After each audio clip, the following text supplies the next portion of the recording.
And now, on with the show. Hello, everybody. It is time for some film fracas. This is Brett the Rock Johnson coming at you. With me, as always, is the one and only Phoenix Party Zamboni Zarola. What's up? What's up? The inimitable Carter, the main man Spilliards. Hello, hello. And the other one and only Robbie, the whole effing show, DeShazer. Thank you very much. And also, special guest just for you guys tonight, friend of the podcast, the one and only Austin with a Z, Zessin. Thank you guys for bringing me in. Really glad we're going to be talking about the rent situation for this month. All right, The rent situation? Oh, boy. No. Austin, this isn't the house meeting. I also, this is I the don't podcast. live I was here. going to say I it's don't really live weird here like either. Phoenix and Brad are at the house meeting, but it's fine. Okay, yeah, whatever this is, sure. I'll do it. Welcome to the show, Austin. Anything you want to, since you're new here, anything you want to pub, any credits you want to tell us all about? Shouldn't that come at the end of the show? He can do it right now. We're I can introducing him. plug before and after. Oh, okay. All right, I'm a producer and writer. I run several web series on YouTube, Pitches and Boom in the Shot, and they're okay. I've seen Carter's face. Yeah.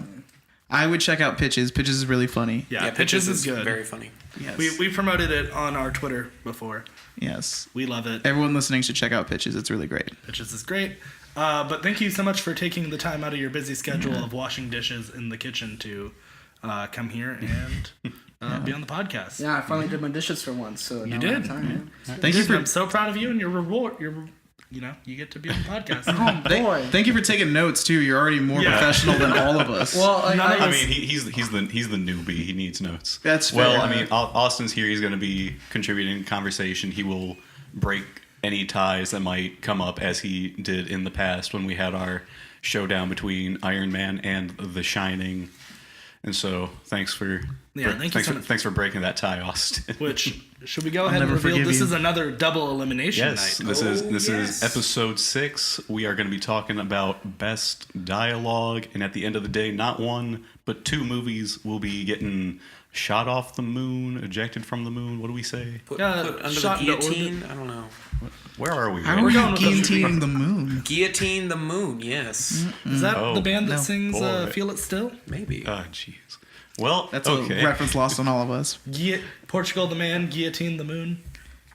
Portugal's not a man. Portugal's a place. It's a country, Robbie. Silly Jesus, Robbie. Come on, Well, man. anyway, the audience got movies it. we got left after, because Moonlight got voted off last week, and we all side to side.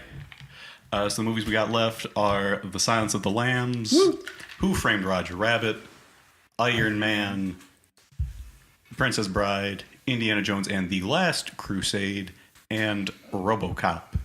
So, Still a good lineup. Yeah, I was kind of worried. it's- We had some weeks that made me think that we were going to have the worst films. no, we're never going to have a bad lineup of movies.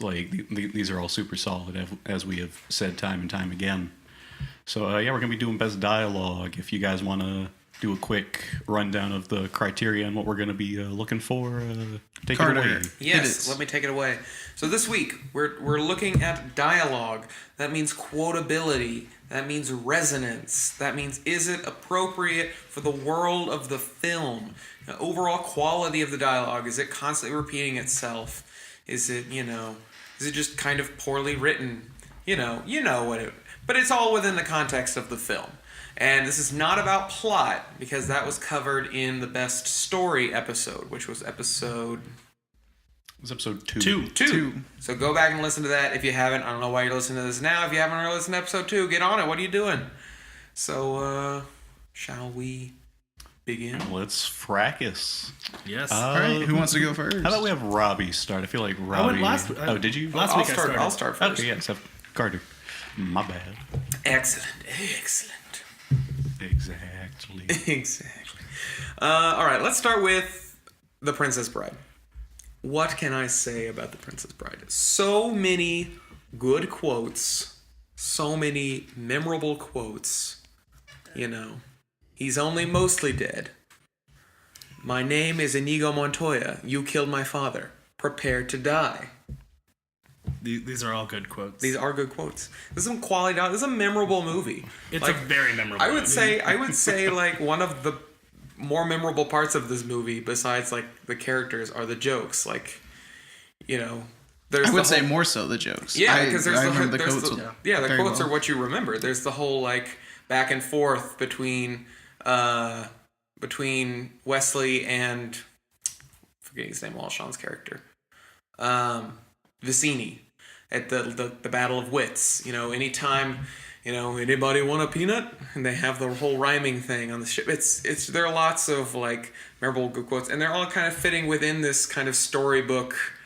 Like, they're cute and fun and funny. You know, perhaps the most memorable of them all, Mowage is what brings us together today. You know, you can't beat that. So I think that's got some pretty stellar dialogue. There's a reason why theater nerds everywhere can quote that movie by heart. Exactly. And then you have Indiana Jones and The Last Crusade, which actually, I argue, is one of the more quotable Indiana Jones movies.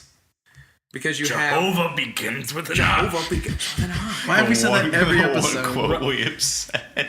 But it's a good one, and it Running sticks in your gags are head. what keep podcasts alive. Okay, besides that one, what's another one? He chose poorly. The other quote we have said on the show a number of times. Or when he's like when John Rhys Davies is like, why does he keep calling you this Junior? And he goes, well, that's his name, Henry Jones Jr. He's like, we named the dog Indiana. I mean, that's... I don't recall that part. I mean, that's like the third quote. Or when they're in the castle and they first see the Nazis, and Indiana Jones just like turns and is like, Nazis, I hate these guys. It's pretty good. Don't we all? Is that really a quote? Isn't that just general sentiment? I mean, yes, but it's just like his demeanor. It's pretty funny. I would still say Raiders is way more quotable. I'm gonna have to agree with But, Phoenix on I this mean, one. Raiders isn't in this competition. Exactly. Yeah, We're not looking at it comparing to its other predecessors. I know. We're I'm looking just at it saying. comparing to I'm the just saying films. it is still a very quotable movie. Yeah, that's fair. And I think overall, like, there's not too much like historical speak. I guess I don't know. I'm using air quotes with that. Because it's not. I mean, you don't really have jargon, but there isn't. There's not like historical jargon. I don't know. It's not like over the top on the. You know, this is where we have to go to get to this to get to this. They kind of explain it all pretty well, and nothing in it's overly simplistic or repeated often, or it's pretty solid. I'm going to say this only because it's the nature of the podcast. I feel like the dialogue is the weakest of that movie. I agree. I think the most fun parts and the best parts of that movie is the characters, the plot, and the production design. But I think when you actually get down to the actual dialogue and quotes, that's where it falters. And I would also say that mentioning that it doesn't have any historical speak, which I agree with. No, it does, just not like too much. Yeah, and I think It's a little more biblical, so there's a lot more illusion rather than. I think it should have. Speak. I don't know. I think it should have more because it's about, a guy exploring a museum, like a historian. So like he should sound a little bit more knowledgeable about what he's talking about. Not necessarily like he's dumb, but like he should be he is more knowledgeable. He's just he should speak about it. Most more, of the information comes from the diary, and they're just like reading off like, well, in the diary it says this, and then they follow that. Yeah. Yeah, but that's what keeps it so flat. Is what I think. Yeah. Yeah, if you can take out the dialogue out of that movie, you pretty much get most of it. It's like very not necessary as compared to these other films that we're going to get into. Yeah. Yeah. I think those are some real solid points. I mean, Yeah. Indiana Jones is an overall great movie. I really enjoy it. I think that dialogue is one of the places where it's strong, but not as strong as some of its other elements. Yeah. Or maybe even as strong as some of the other things on this board. Especially compared to your other pick, Princess Bride. That's true. Yeah. Which, it's hard when it's hard to compare it to one of the most quotable films of that century even. Yeah. That's true. The entire century. It's almost like I have a bad feeling about this. Boo. Wow. Sorry, Carter and I got some bad blood with that quote. But I mean, everything in that film. I mean, some in Princess Bride, it's the dialogue and the memorability is driven by the performances for sure. You know, the whole marriage. You know, the wedding scene wouldn't be as memorable if the priest didn't have his speech impediment. You know, That's true. But it's still, I mean, delivery kind of goes with dialogue. but yeah, but the delivery is so good in that movie. Whereas you, other than a few people in Indiana Jones, I don't know if you have as great of performances as other films. If that makes sense. Yeah. I mean, it's just, it's not as complicated. And there aren't as many jokes. So. Yeah, and it's hard to say, but that may be where some of this suffers. I don't. Yeah, but dialogue doesn't necessarily mean jokes, especially no. with, it doesn't always. Sounds It of doesn't. the Lambs. No, That's when we're going to talk about it, but I was just saying, like, comparatively to Princess Bride. Princess Bride. Yeah. But Yeah. I think we've talked about Yeah. those enough. I think there's- we see where the faults are. We see where the strong and high points are. There's nothing I can say that hasn't already been said. Cool. Who would like to go next? Which way we want to move around the table? Let's talk RoboCop. Let's get okay, it. Let's get it out of the way. There's so much to talk get about. it out of the way. Excuse me. Get it out of the way. Do you want me to? I will jump over the table right This now, is- Robbie. I wasn't saying it is a bad Put thing. your guns down, Robbie. Why do you have so many guns to this podcast right now? I know you can't see it, but Robbie has a flaming sword. Okay, let's strapped not to his use back. other podcast jokes. God. But no, I was gonna say, let's, okay, because we're gonna sit here and rave about this movie. Let's, Please. Let's not get to the end and we're like, oh, we have no time. And we, But I think the dialogue in RoboCop. I think everything about RoboCop is 10 out of 10. But I mean, the dialogue is definitely great because it's like, God, I don't know where to start. Like, it's very simple. I think RoboCop might be the only other movie here that could go toe to toe with Princess Bride for like having some of the best quotes of all time. Just maybe, yeah. I mean, I'd buy that for $1. Bitches leave, dead or alive. You're coming with me. Your move, creep. Like, I mean, those are some of the best quotes in film history, or at least I believe that they are. And then just every time Alex Murphy talks, it's about him, like, just him being a cop, doing a good job, like wanting to do the best that he can, and also like do right by his family. Then he becomes RoboCop, and just like his dialogue just perfectly shows like how he has changed and had his humanity stripped away. Because then he's just all about just kind of like, somewhere there's a crime being committed, like you've suffered a shock, I will contact somebody to help you. But then when he's like, God, sorry guys, I'm just totally fried. Losing my trains of thought. RoboCop is so good because we've talked about it before. It's a satire. Yeah, and it's satire, and So- I like that. Just real quick, sorry, I don't mean to interrupt. I just want to get back to like the quote. Like the quotes aren't just like super quotable and memorable, but they also really help to drive like the plot forward. Because when he says "dead or alive, you're coming with me," as RoboCop, Emil is kind of like, "Oh wait, hang on, no, like we killed you, you're dead," and that just sparks RoboCop's whole kind of like, wait a second, this person knows who I am, who am I? And that just springs everything into motion. And Carter, you're gesturing. No, I thought you gestured to me. But anyway, never mind. Sorry, but it's like the quotes aren't just like quotables because it's like, oh, haha, like that's a memorable quote. They actually like serve like a greater purpose, and everything everybody says in that movie is just relevant to what's going on, and nothing's overly like unnecessarily complicated, nothing's like unnecessarily expository or like redundant. I feel like and everybody's dialogue is consistent, fits their characters, lets you know who they are at every moment in the movie, and it's just I just think it's great. You left out one of the most iconic RoboCop lines. Come quietly, or there will be trouble. Fuck you. That to me is the first line I think of when I think of RoboCop. Oh, I always think of a Dead or Alive, you're coming with me, but like no, like Yeah. see, like there's so many good quotes. But you I also forget think of, them all. Ed, what? I can't never remember. Ed 209? Ed 209, his, you have 20 seconds to comply. Oh, God, yeah. You have 20 seconds and then, to comply. And then when Clarence Boddicker's talking to Dick Jones, he's kind of like, Dick, you screwed me over. He's like, no, like, you screwed me over. But hey, here's the plan. He's like, I guess we can be friends, Richard.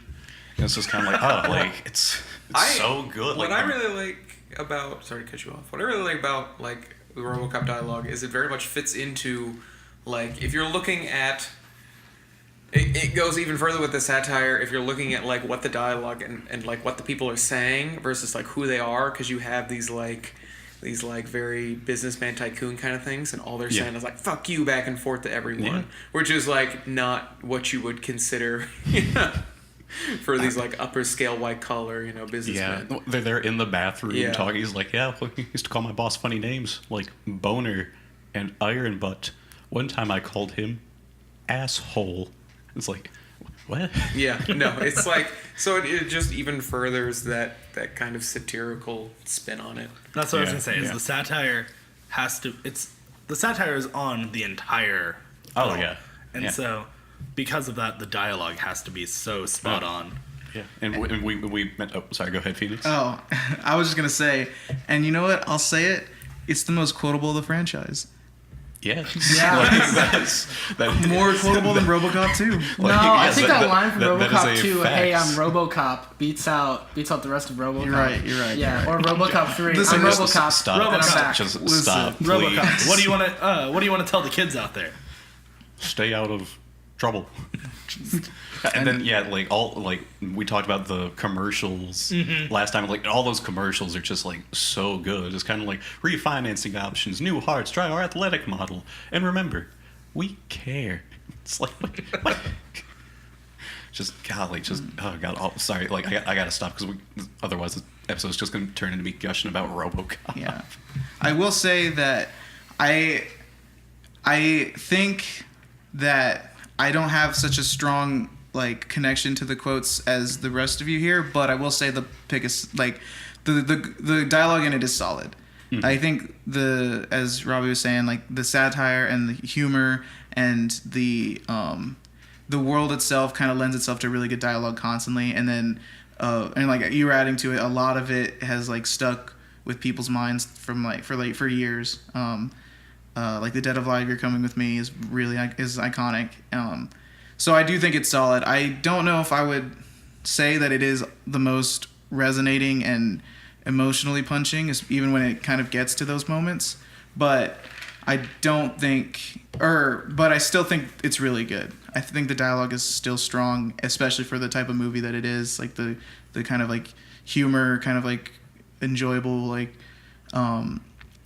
not enjoyable, fun kind of movie. I think it nails. Yeah, I think I have to agree with Phoenix a little bit. I love RoboCop, but I think it falls under the same little pitfall that Last Crusade has, in that it is, as compared to these other movies, it is more of a action. Now, granted, it does have more satire, but when it comes to best dialogue, I think other films that we'll see, Princess Bride, comedies and dramas have more in the genre, more penchant to having more punched up dialogue. RoboCop, while it doesn't have a lot of room for that, as much as, say, Princess Bride or Silence. That's why you have to consider it within the context of the film. So I know, but we're comparing films, right? But you compare it to you could compare it to other action films. Yeah, but I would even say that the nature of the show is we compare these films to each other. And I would say that I've seen action films where they do have resonance and emotional punches in their dialogue. That's not necessarily just jokes or just badass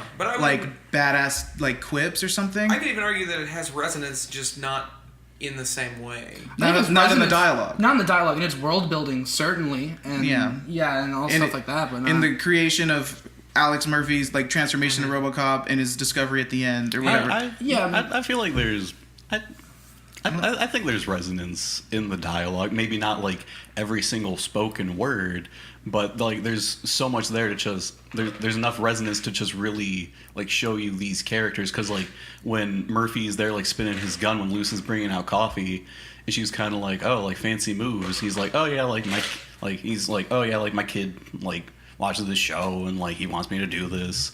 Then she just kind of looks at me, he's kind of like, nah, fine, I get a kick out of it. And it's like, oh, it's like he's just a regular guy, like he's just a normal person. And then we talked about it, best jaw-dropping moment when Clarence Boddicker is literally just there on his knees bleeding, just begging for this guy not to kill him. And it's like, wow, it's like he's like the worst criminal, but it's like you see him just totally deconstructing, like the way he's just like begging for his life is really just kind of like, oh god.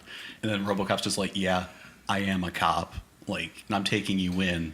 And just I feel like there's more resonance in the movie than you're giving it credit for. Dialogue is the spoken word. Like, I think we were just looking at that. Like, if we're talking about how to direct a scene, then yeah, RoboCop would probably be higher up. I'm not saying I was like automatically off my board. I'm just saying I'm gonna have to take down a few points. Yeah, I'm with Austin too. Like, I think what makes that scene and that part especially emotional is not necessarily the dialogue, because the dialogue I think there is like not anything extraordinary, but it like the plot point itself and the direction and like the performance of the actors what sells the like emotional weight of that, for me at least. Like I don't hear those words and like really shake, but like I feel it from the performance and like the build up in the plot of that, if that makes any sense. I'm not saying that this is like directly off, like if like I'm not saying I will use all of that as like my judgment on the dialogue. Like I think the quips and like the jokes and stuff are really solid. I'm just, I have to consider that when I'm thinking about what's about later. Well, it sounds like we're a little bit split on that one, so maybe we'll see what happens when it comes to voting. But sounds like it. Phoenix Zarola, it's time for you to talk about your film. All right, I'll hit up my film. Got Silence of the Lambs coming at you. I think super quotable, and I'd also like to throw its hat in the ring with Princess Bride and RoboCop as being very quotable and having some of the most iconic quotes of all time, with fava beans and iced Chiantis, and having how do you spell that? THITH. Wait, yeah, THITHI. I thought it was a VH. It could be VH. Anyways, I'm glad we did that into the microphone several times. Yeah, have fun. Have fun messing with that audio. Oh my god. Everyone just get one out of their system. Please continue. Yes. Also, Buffalo Bill's line, it puts the lotion on the skin or else it gets the hose again. That is one of the greatest villain lines of all time, I would say. That's so iconic, so terrifying, and like it's playful because of the rhyme, but it also like the punch and like the implication of those words is so sinister. Exactly right. The whole conversation about the lambs and being like, and the lambs were screaming. The lambs, they were screaming. And he's like, "Did you hear the lambs?" and stuff like that. That whole conversation is just so killer and so insane. The first meeting with Clarice and Hannibal Lecter is so terrifying because their background, their back and forth with like, you know what I see you as a shrewd and with your hair and your small lipstick and like everything he just breaks down about her and stuff. It just really cuts to its core. I think Hannibal Lecter himself just has some of the greatest dialogue in movies because it's so calculative and so clever, but still like piercing Clarice and like really getting a hold on her while she's trying to like figure him out. So everything he says is just phenomenally written. Well, yeah, we've talked about like how the whole film is like a chess game, and that really comes through in the dialogue. Exactly. The whole movie is essentially just conversations. It's all Clarice and Hannibal Lecter, and they're very interesting. Like, you can argue that all of the tension is their conversation, which I think is such a because there's physical barriers between them. Exactly. It's just talk. And it's not just talk. They have, like action and investigation stuff, but Wild Bill thing. Yeah, but a lot of the tension, a lot of like the strongest parts comes in their conversation, and I think that's so like such a masterclass of dialogue. I think it's some of the best. I like how much can be conveyed with so little. Like when like the first time Lecter just says Clarice, and it's just like the way he says it, and you kind of instantly know like, oh no.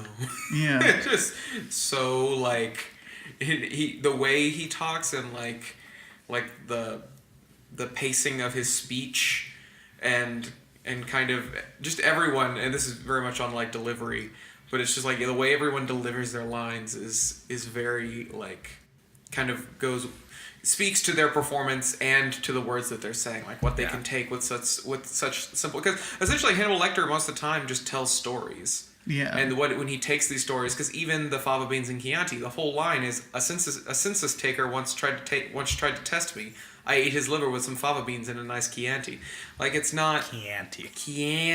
Yeah. Yeah. But it's like, it's if you look at the line itself, So short. it's short, and it's basically just a story, but he takes it and twists it into this very kind of menacing. Yeah. But I also Best think use of having someone over for dinner is in a film so far. Too. Yeah, exactly. Like exactly what I was gonna get at. Like, I think all like the performances are absolutely strong, but I think even the words itself, like even like absence from the performance is so smart. Like you're saying, I'm having a friend over for dinner. Like that That's choice clever. of words is funny and dark and Yeah. sinister. Like it's so it's fantastic. so Hannibal Lecter. And it's so like it fits his character.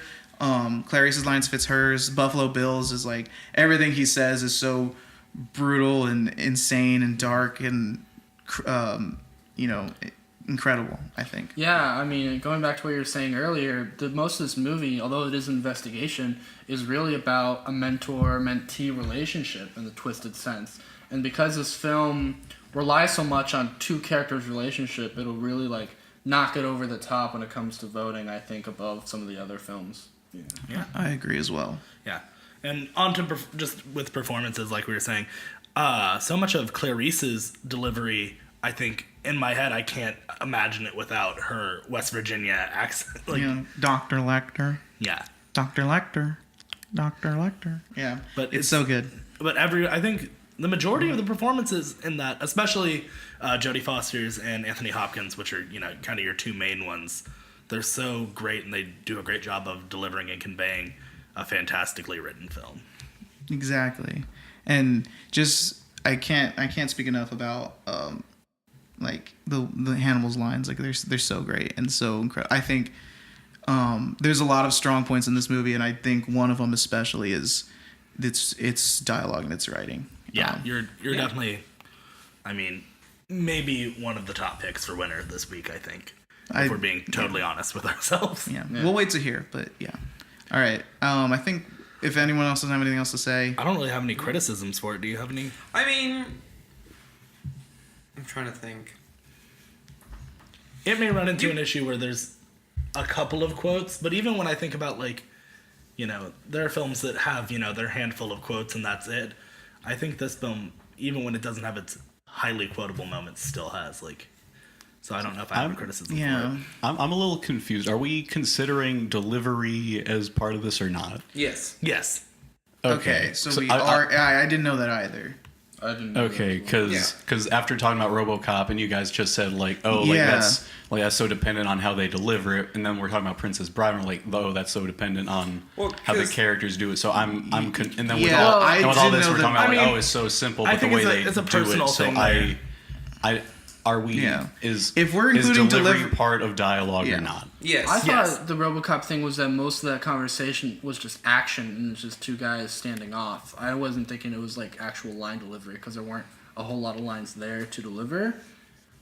I don't know. Are we looking just at the screenplay? I mean, when Brett brought up his moment and I said that I think the lines were not that great, but I think his performance of his begging and his cowardice, but the it is delivery of it. Yeah, I think is what gives it its weight. So if we're counting delivery, then I take back what I said about that. Okay. I would. So I was Here, let me clarify. Yeah. Because delivery's more acting. This is more dialogue. No, it's not. Okay, so it's not necessarily about.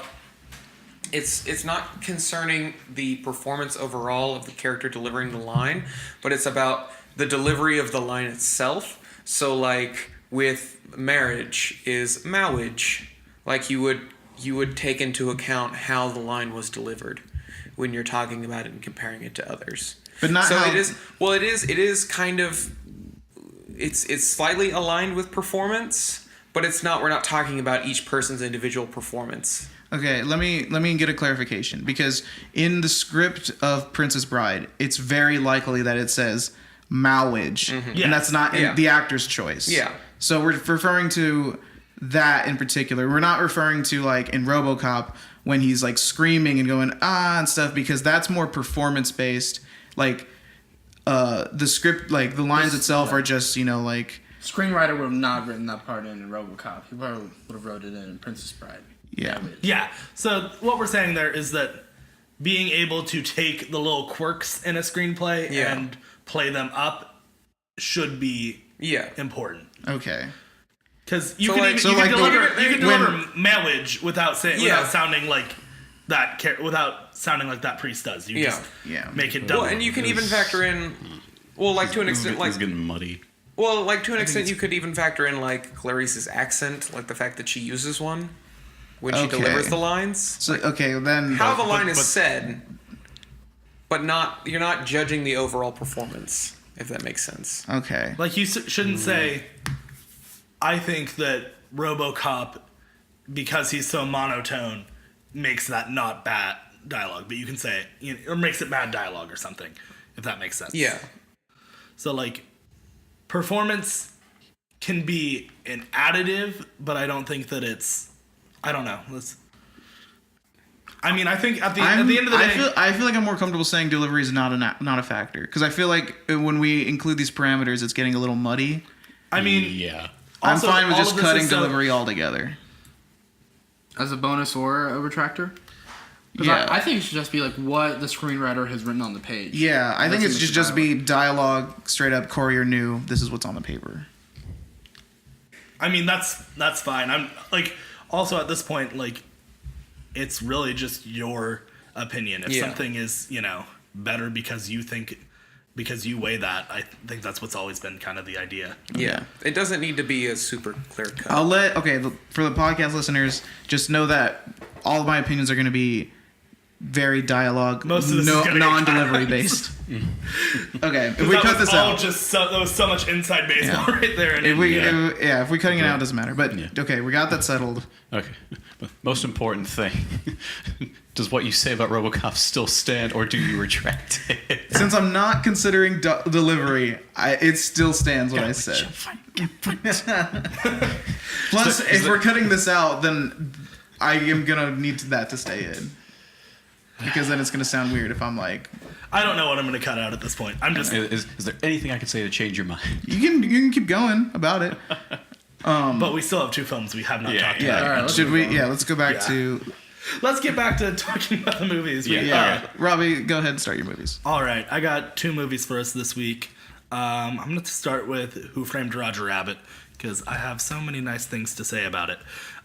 First of all, like I said with RoboCop, where the writers kind of had a idea from the beginning, in RoboCop they wanted to be satire and they had to be on the entire time.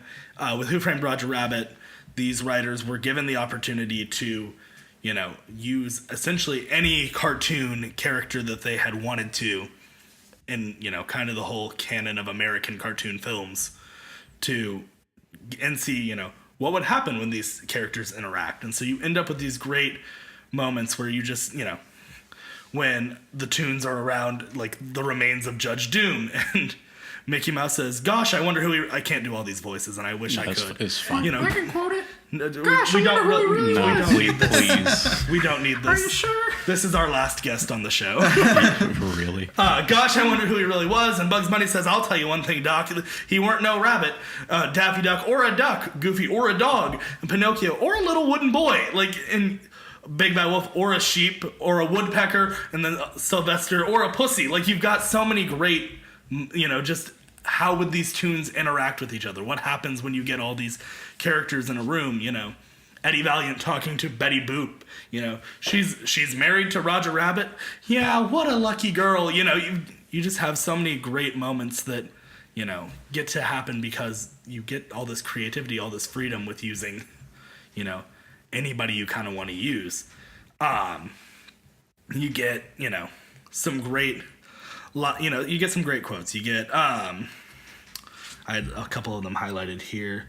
You know, not holy smoke, he's a tune. Surprise, not really. That lame-brained freeway idea could only have been cooked up by a tune, not just any tune. And just so many moments that are even stuff that's for the kids, but as well as for the the adults, which has always been a strength of both Warner Brothers and Disney. Yeah. Oh, I'm not. I'm not bad. I'm just drawn that way is a good one. You've got I would say that's one of the biggest. Yeah, that's like on t-shirts. Yeah. Check the probate. The probate. Well, my Uncle Thumper had a problem with his probate, and he had to take these big pills and drink lots of water.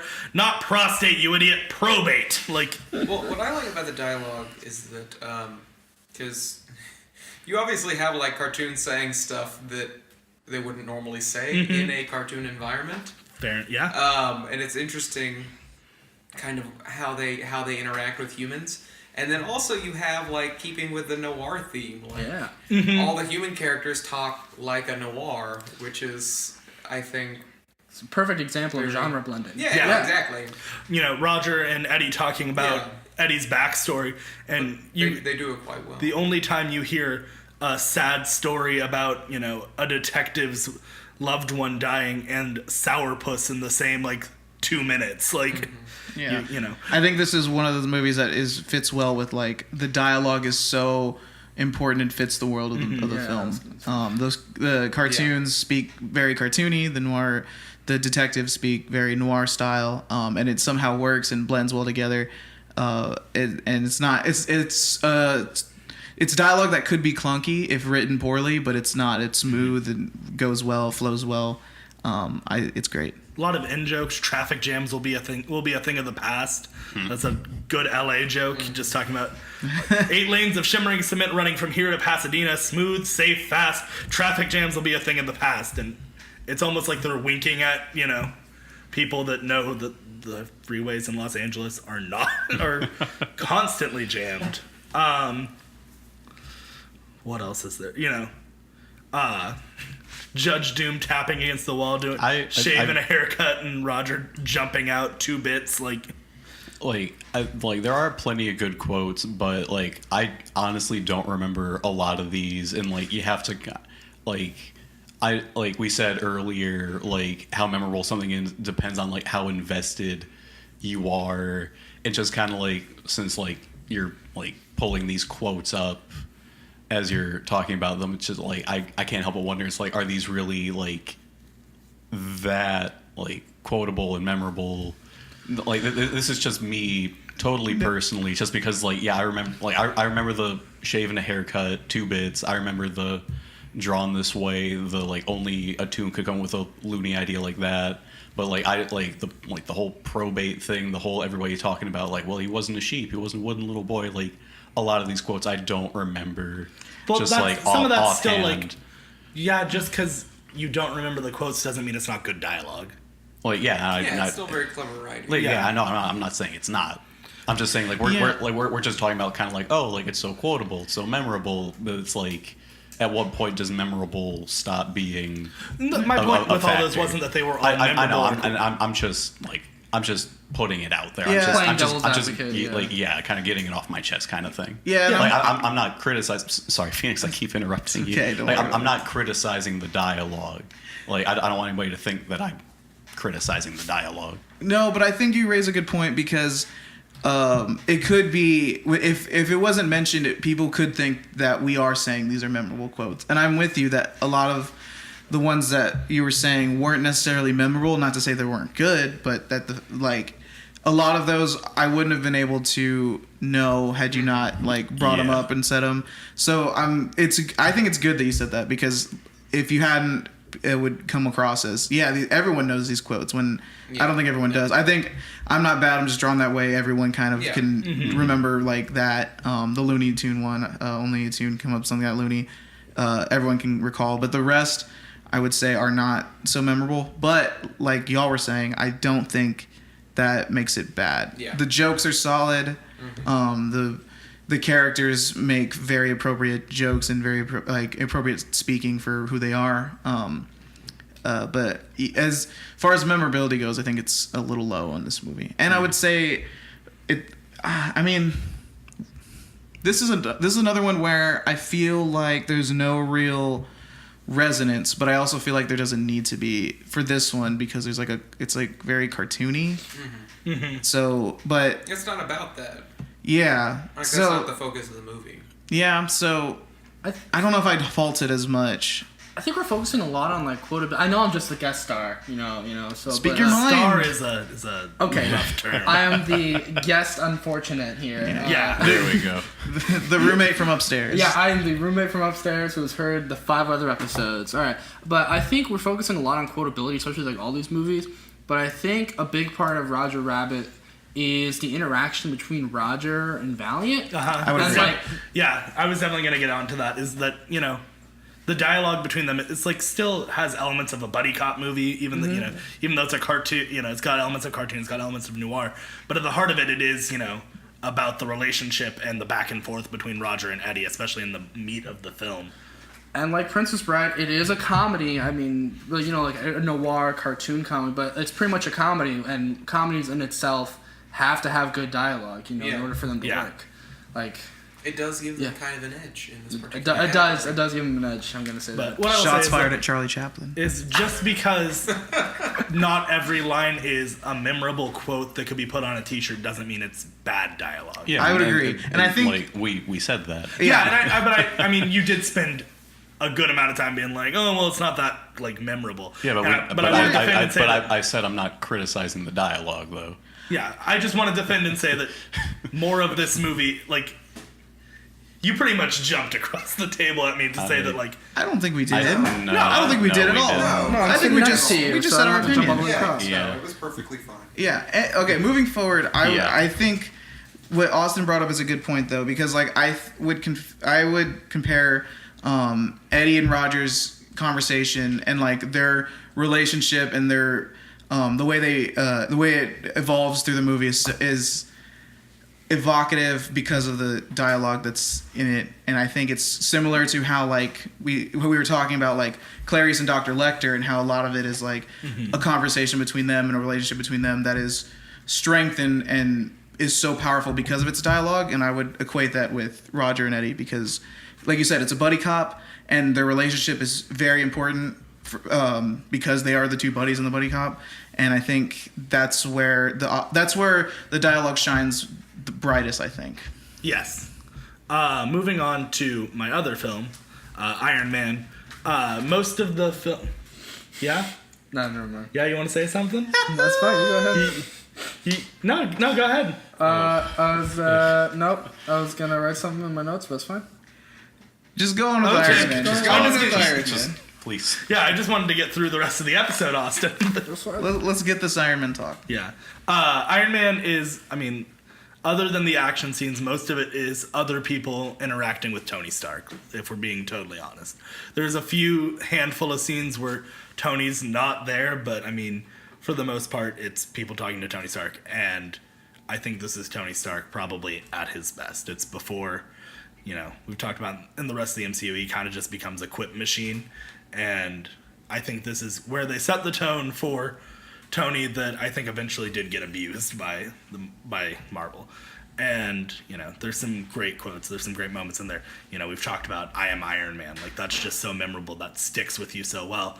And that whole exchange between him and the press leading up to it is also so well written. And it's very fast back and forth dialogue between Tony and a lot of people, especially with him and Pepper, which I think some of the best dialogue in this movie is between Tony and Pepper as they, go back and forth, and it shows that just how well their characters know each other, that almost before someone's sentence ends that they're already responding with exactly, there's a lot of exchanges about that, and there's a lot of quips between the two of them, like when they're dancing and she, why, am I making you uncomfortable? That whole, and it's just, I think it's so perfect between the two of them. I think that him and Obadiah Stane going back and forth is so good. I've talked about, one of my favorite quotes from the movie, one of my favorite exchanges is doesn't have Tony in it actually, it's one of the few scenes without it, but between Stane and the one engineer guy talking about, Tony made this in a cave well, with a box of scraps. You know? And Well, I'm sorry, sir. I'm not Tony Stark. yeah, well, I'm sorry, but like that's such a great response to this. Like, yeah, and he's just kind of like, oh, you're right, you're not. I gotta go kill him. Yeah, and the thing I love about it is that it does very well imitate a comic book. That there's, and when you're reading a comic, when you're adapting it, I feel like there's not room for people to not have the perfect response, if that makes sense. And you get a little bit of room to do some, Carter accused Obadiah Stane of being a little mustache twirling at points, but I think because you're adapting a comic book, you can have lines like, how ironic, Tony, trying to rid the world of weapons and you gave it its best one ever, and now I'm going to kill you with it. Like, there's, it's real cheesy villain stuff right there, but, like, I think it has the room to do that, I don't necessarily agree with that a lot. Because that was part of the knock I had against Obadiah Stane to begin with, was because he was mustache twirling. But I think you get the room to do that because you're adapting a comic book villain. I mean, yes, but it's kind of inconsistent with, I think, the rest of the dialogue of the movie a little bit. I really think what this movie has going for it, and you touched on it, is any kind of witty repartee between Tony and any other character in the moment. But, I mean, put that aside, and I don't think it has that much else going for it. I think... But that's what I was saying at the beginning. Like, it does have that going for it, and that's so much of the film. When it's not an action scene, for the most part, it really is Tony going back with Tony's back and forth with whoever else just happens to be in the room with him. Whether it's Pepper, whether it's people at the party, whether it's even, his arm, the robot arm thing. He tells him, you spray me one more time, you spray me down one more time and I'm not on fire, I'm going to sell you to a community college. Like, yeah, which is true. He is in a lot of it. I just think that kind of speaks to it not necessarily being consistent throughout, because it's only whenever Tony is talking. I was going to say, it's a very Tony Stark showcase, but... Which makes sense, since it is Iron Man, not... It makes sense. Iron Man and friends. Not Iron Man's friends and Iron Man. Well, yeah, but then we, I'm just being devil's advocate. Yeah, and I'm saying that, we could, that case could be made also for RoboCop, but I think in the other characters also have, shining moments in their dialogue. I don't know if I'd say the same for Iron Man. Yeah. That's why I talked about specifically Pepper. Like, the two of them have such great chemistry, and that's written in the dialogue. Like, that's. But then I'm gonna. Carter talked about inconsistency, and I feel like there is also some inconsistency with Pepper, because you meet her and she's just the very composed, not gonna take nothing from anybody, because she's there. She's kind of like, yes, I do everything Mr. Stark asks of me, including on occasion taking out the trash. Every time I see that sign, I'm just kind of like, oh, she got her. And then the whole movie, she's just still super composed. She's like, oh my god, Tony, what's going on? But then she rolls with it, and then kind of oh, are you uncomfortable? But then in the whole third act, when she finds out Obadiah is evil, then she kind of starts. She's like, oh my god, what do I do? Yeah, she starts becoming very bumbling and kind of airheaded. And then when Phil Coulson takes her to the factory or whatever, she's kind of oh, what's that thing? Is that gonna pick the lock? Or oh, what's going on? Oh yeah, I'll be quiet. Oh no, oh, explosion. And, she goes from being very composed to very bumbling, and it's and then her dialogue from her just takes a serious dive, and then I don't know if it takes a dive as much as it is just a realistic reflection of what someone who feels like they have it all together goes through when their life is threatened. I mean, Brett does have a fair point with that Pepper's dialogue goes poor, but I think that's a very minute detail when it comes to the rest of the movie. I think it just kind of further shows that narrative inconsistency, with the dialogue. Well, Tony's very consistent with his dialogue, and he's the main protagonist, so I think that really carries it. Maybe not the top tier of these films, but certainly better than maybe let's say Last Crusade. Granted, when I think of Iron Man, I think of that scene when he's flying fucking around, all that. But I do also remember the scenes where he's having those witty responses, and Tony Stark is who he is. He's very snarky, and it takes a good screenwriter to come up with that. But when it comes to movies like Last Crusade, when I think of Last Crusade, I don't think of Indiana's quips. I think of, oh, they're looking for the Holy Grail. oh, here's some cool action sequences. You know what I mean? Yeah. So, And I'll leave you with one thing, which the movie leaves you with. I'm here to talk to you about the Avengers Initiative. That sticks with you. okay. Are we counting post credits? Yeah, that's a part of the movie. Okay, all right. Yeah, we counted the we're not only counting post credits, we're counting credits, Austin. Oh, Yeah. wow. Like, there's when the no movie- dialogue. when I gotta the movie totally reevaluate my says strategy. second here. unit assistant director. And that font, oh, man. But no, seriously, We haven't gotten to that the challenge yet. Avengers Initiative line, like, yeah, every time I'm just kind of like, oh, it's happening. I'm like, yes.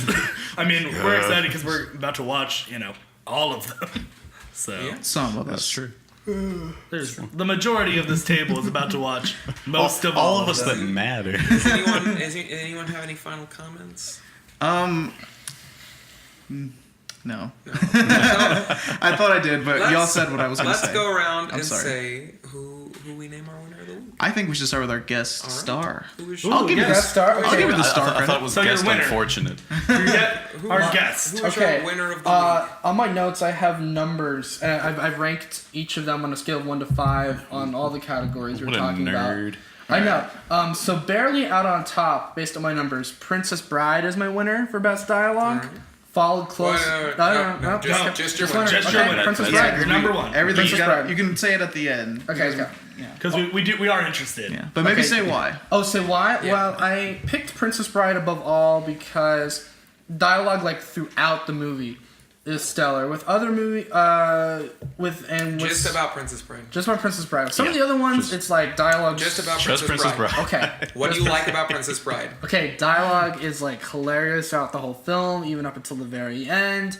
It fits the world of this whimsical storybook very well, but also like 80s humor. It's very much a piece of its time, and I think it's the most quotable out of these picks, which I know isn't like a thing, but also the character interactions between the Dread Pirate Roberts and Inigo Montoya and Andre the Giant. I forgot his character's name. Fezzik.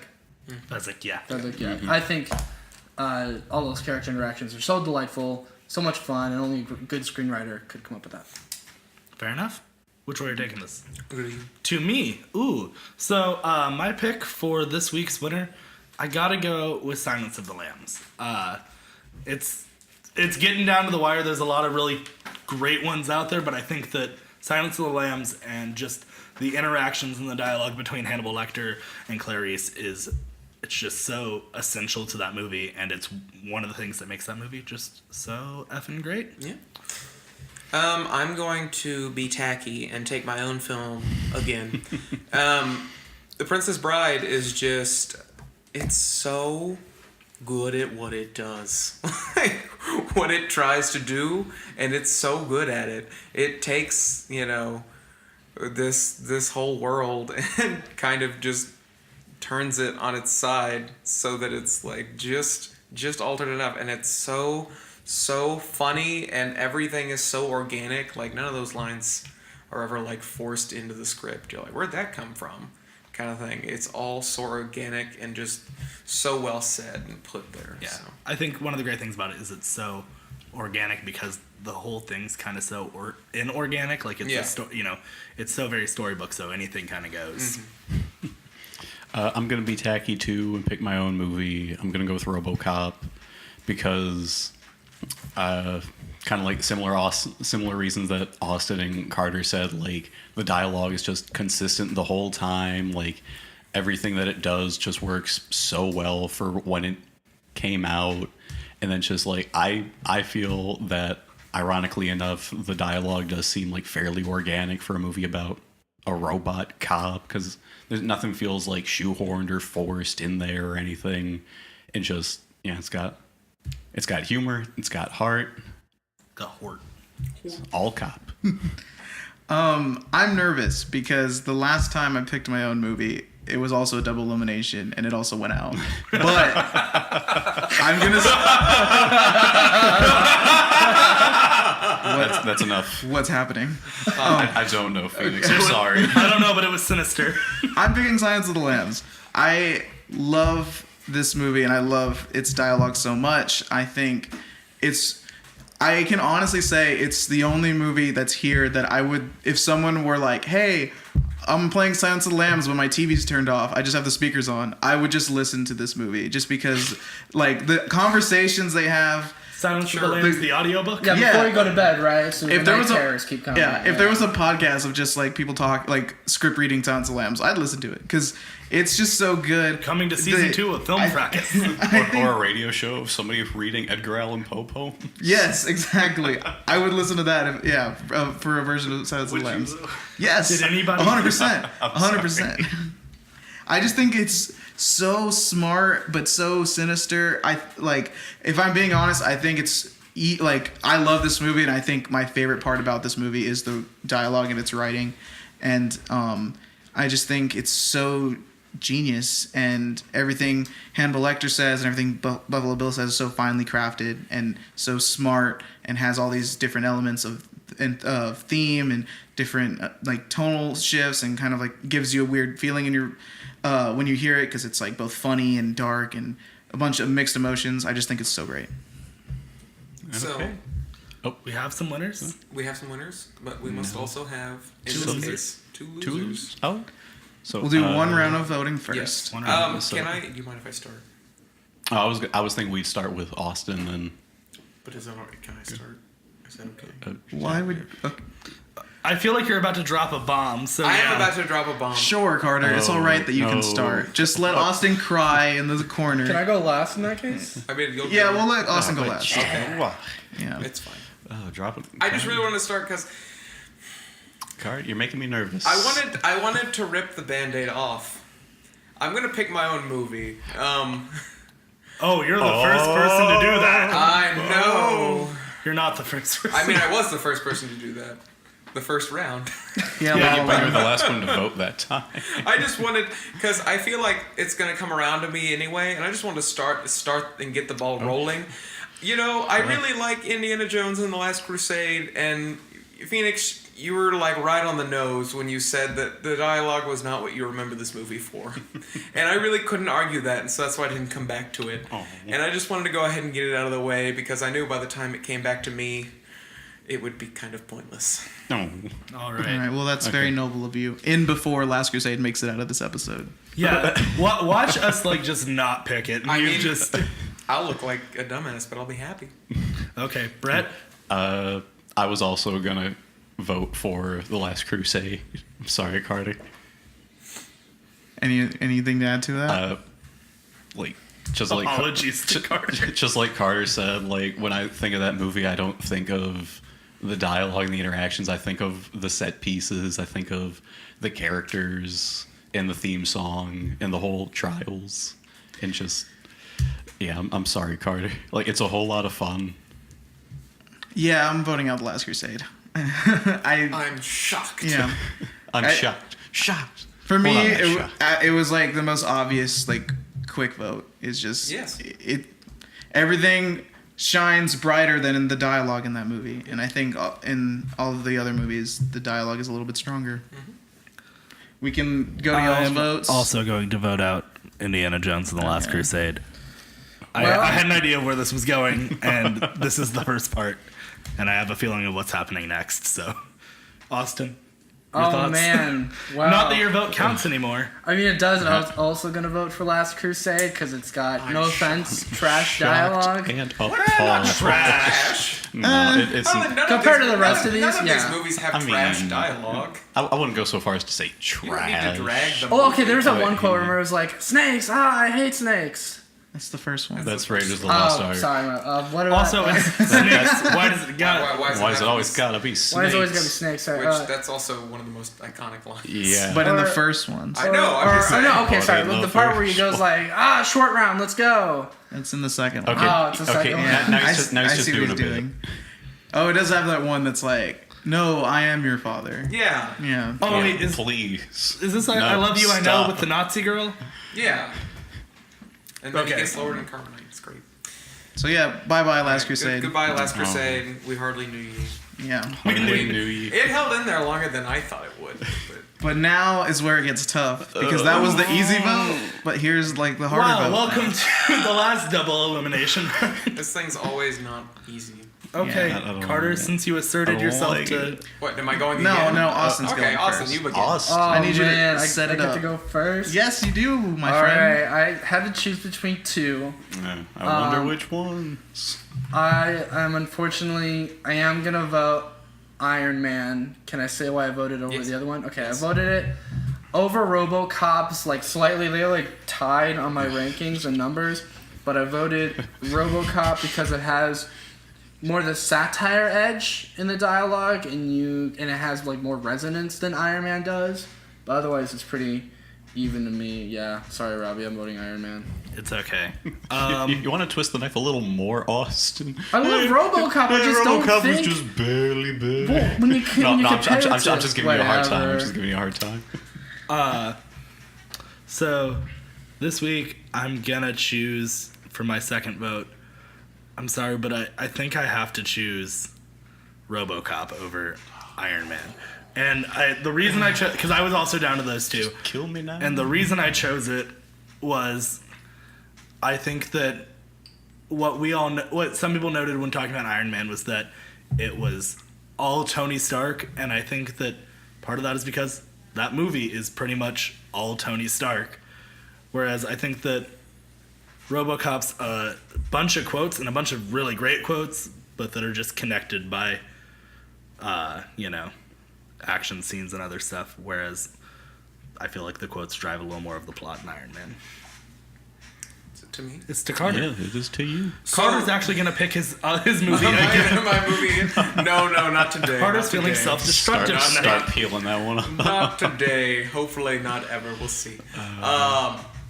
It actually didn't take a lot of thought for me. I'm going to go with Iron Man because, one, I don't know what y'all were thinking, but I think I'm with Brett here. I think the dialogue in RoboCop is fantastic. I think it speaks on a whole nother level when you're considering the satire, and that's where its resonance comes in. So I don't know what y'all were thinking, but that's where I'm at. Excuse me a second. Let For the those of you record not show listening, that Brett Brett's is weirdly hugging Carter. stabbing Carter. It's And bizarre. also touching his wiener. Like, You, it's couldn't, a weird... you couldn't see it, but I gave Carter a hug. It was very genuine. Yeah, and Iron Man, like, with all of these movies, when we first talked about them, there was instantly a quote that came to mind, or at least 3 or 4 quotes that came to mind. Iron Man, I was like, I struggled. Like, I remembered some things, but I had to think for a minute, and I'm like, that doesn't really mean it's very memorable dialogue or necessarily quotable. So, or to me at least. So that's kind of where I'm at with that. And I do think, like we were talking about, there are some dialogue and narrative inconsistencies between characters and as the film goes on. Okay. All right. It's not easy for me to do this, but I'm also going to vote for Iron Man. I'm sorry, Robbie, but yeah, it's just like, yeah, I don't know what I can say that hasn't already been. Brett is speechless. No, because like I love Iron Man. Like that is one of my favorite superhero movies. You know, I'm a big comic book fan.